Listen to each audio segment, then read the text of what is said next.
A pager, also known as a beeper, is a simple communication device that receives and displays messages. Here's how it works. Number one, signal transmission. When somebody wants to send a message, they use a phone or a computer to contact the paging service.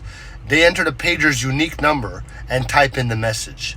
Number two, radio waves. The paging service sends the message through radio waves to a network of antennas. These antennas broadcast signals over a specific area. Number three, reception. The pager, which is equipped with a radio receiver, constantly listens for signals. So when it detects one that matches its number, it captures the message. Number four, alert. Once the pager receives the message, it alerts with a beep, a vibration or a light, and then the person can read the message on the pager screen.